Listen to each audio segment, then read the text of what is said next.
Welcome back, class. Let's continue. Now let's make this real. We're not just talking about theory here. People have lived the tipping point.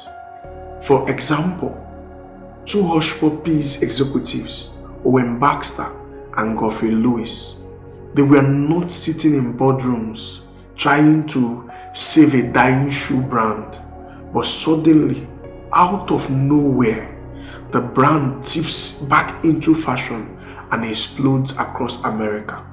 That is tipping point. Second example, if you've ever listened to Grant Cardone, you know he keeps it raw. In fact, there's a clip where he nails this idea. He says something that explains why today, one small shift, one post, one connection can flip everything. I will cue in that so you hear it yourself.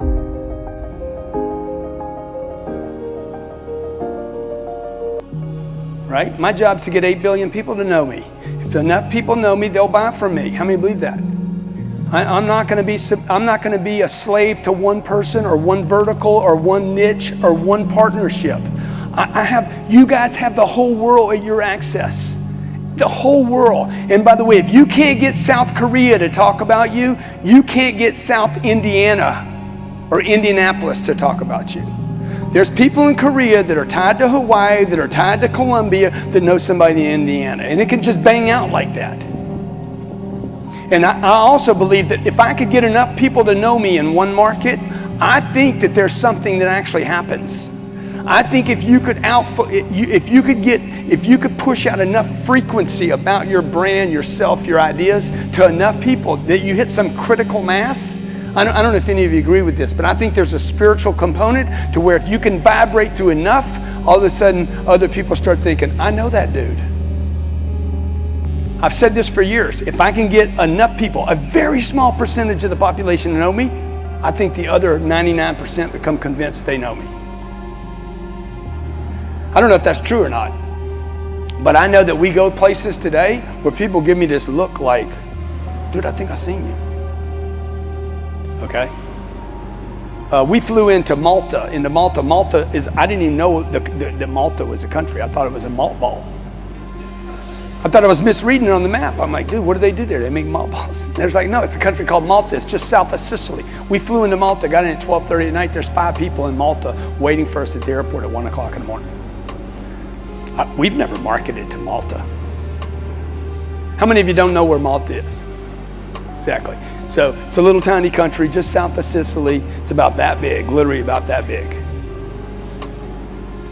If I'm in business, any kind of business, I'm in the fitness business, okay? I'm a trainer. I do training in Miami. I want people in Malta to know who I am.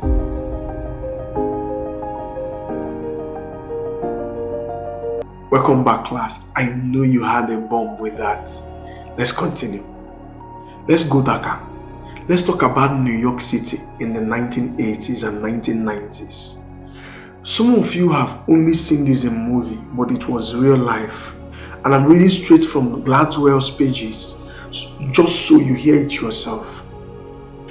In his book, he says, there was a time not very long ago in the desperately poor New York City neighborhoods of Brownsville and East New York, when the streets were turned into ghost towns at dusk. Ordinary working people wouldn't walk on the sidewalks. Children wouldn't ride their bicycles on the streets. Old folks wouldn't sit on the stoops and park benches.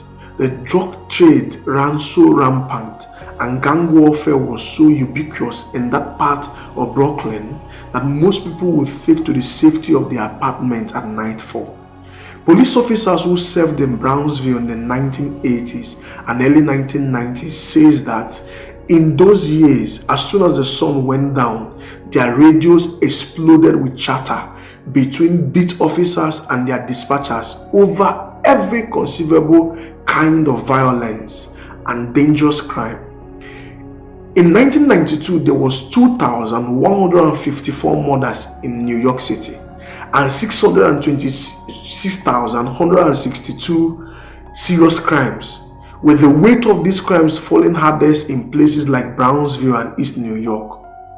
But then something strange happened. At some mysterious and critical point, the crime rate began to turn. It tipped.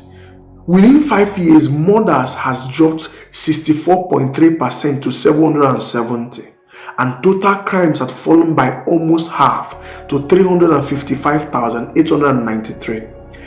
In Brownsville and East New York, the sidewalks filled up again. The bicycle came back. Old folks reappeared on the stoops. I quote, there was a time when it wasn't uncommon to hear rapid fire like you would hear somewhere in the jungle in Vietnam, says Inspector Edward, who commands the police precinct in Brownsville. I don't hear the gunshots anymore. He also said, class, listen to me. Did you hear that? One day the streets are war zones. The next, old folks are back on their stoops and children are riding bikes again. The city didn't slowly get better. It plummeted into peace. It tipped. And here's the real question we have to sit with. How did that happen? Because if it can tip in the positive, it can also tip in the negative. And in today's hyper-connected world, that negative spiral can move even faster. Now, criminologists will tell you that the crime drop was from the crack trade slowing down or the population aging. Economists will say it was jobs. Police will say it was their strategies. And sure, all of that helped. But here's the riddle. Those were slow changes. So why did the city flip so suddenly and so dramatically? Why didn't it taper but collapse? This is the tipping point question. And if you are any good at what you do, this question won't leave you, because we live in a world where tipping happens faster, louder, and more dangerously than ever. We'll be right back after the break.